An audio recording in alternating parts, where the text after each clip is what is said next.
ഇന്ന് രാവിലെ സരസ്വതി മാഡവും ശേഖരൻ സാറിന്റെ മകൾ അപ്പവും കൂടി വീട്ടിൽ വന്നിരുന്നു.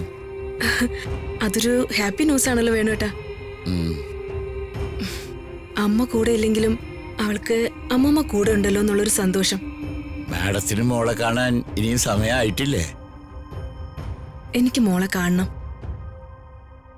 ഒരമ്മയ്ക്ക് മോളെ കാണാനുള്ള ആഗ്രഹത്തെക്കുറിച്ച് ഞാൻ വേണുട്ടിനോട് പറയേണ്ട കാര്യമില്ലല്ലോ. അതെനിക്കറിയാം മാഡം. ഇനി ഞാൻ മോളെ കാണാൻ വരുമ്പോ ഞാൻ അവളുടെ അമ്മയാണെന്ന് അവൾ തിരിച്ചറിയണം. പക്ഷെ അവിടേക്ക് എത്താൻ കുറച്ച് കാലതാമസം കൂടിയുണ്ട്. അത് ഞാൻ പുറകെ അറിയിക്കാം. ശരി മാഡം.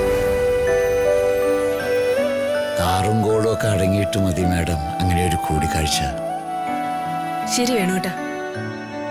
ആ മോളുടെ വിവരങ്ങൾ അറിയിക്കണേ. അറിയിക്കാം മാഡം.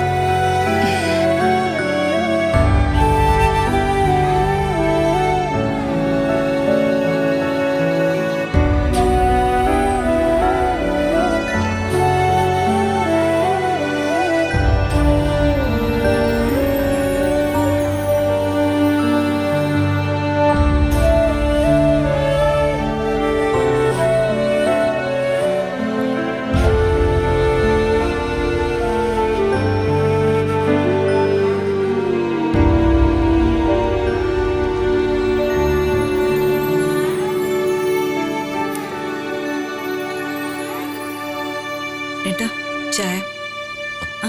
രാജു, ഞാൻ നിന്നെ നോക്കിയിരിക്കുകയായിരുന്നു. എന്താ മാഡം? ഋതുമോളുടെ വിശേഷങ്ങൾ അറിയാൻ. സുഖമായിട്ടിരിക്കുന്നു മാഡം. ശരി രാജു. രാജു സർ, നമുക്ക് എത്രയും പെട്ടെന്ന് നടപ്പിലാക്കേണ്ടത് ഈ ഫയലിലെ കാര്യങ്ങളാണ്. ഈ ഫയൽ ഒന്നുകൂടി എനിക്ക് പഠിക്കാനുണ്ട്.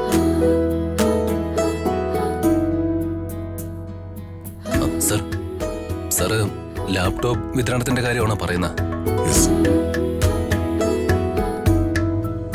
കഴിഞ്ഞ ഗവൺമെന്റ് കാലത്ത് ഞാൻ കൊണ്ടുവന്നൊരു പദ്ധതി അത്. അന്ന് ചില കൂട്ടുകക്ഷികൾ എനിക്കെതിരെ നിന്നുകൊണ്ട് ഇത് നടപ്പാക്കാൻ പറ്റിയില്ല. പക്ഷേ ഇത്തവണ ഞാനിത് പാസ്സാക്കാൻ എടുത്തിരിക്കുക. സർ, അതായത് സ്റ്റുഡൻസിന് ഫ്രീ ആയിട്ട് ലാപ്ടോപ്പ് കൊടുക്കുന്ന പദ്ധതിയല്ലേ? എല്ലാ സ്റ്റുഡൻസിനും ഇല്ല. 8th സ്റ്റാൻഡേർഡ് മുതൽ +2 വരെ പഠിക്കുന്ന എല്ലാ സ്റ്റുഡൻസിനും നമ്മൾ ലാപ്ടോപ്പ് ഫ്രീ ആയിട്ട് കൊടുക്കുന്നത്. ഏത് കമ്പനിയുടെ ലാപ്ടോപ്സ് ആണ് സാറേ നമ്മൾ വിതരണത്തിന് എടുത്തിരിക്കുന്നത്? അത് ഇതുവരെ ഒന്നും തീരുമാനിച്ചിട്ടില്ല. കുട്ടികൾക്ക് ഈ സിസ്റ്റം കൊടുക്കുമ്പോൾ കുറഞ്ഞത് 10 കൊല്ലത്തെങ്കിലും കംപ്ലൈന്റ് ഒന്നും വരരുത്. അതാണ് ഞാൻ ഉദ്ദേശിക്കുന്നത്.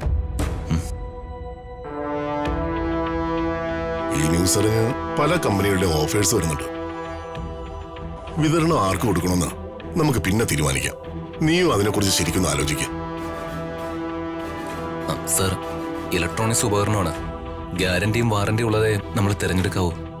നമുക്ക് ചതി പറ്റരുത്. അതാണ് നിന്നോടും കൂടി ആലോചിക്കാൻ ഞാൻ പറഞ്ഞത്. ശരി സർ.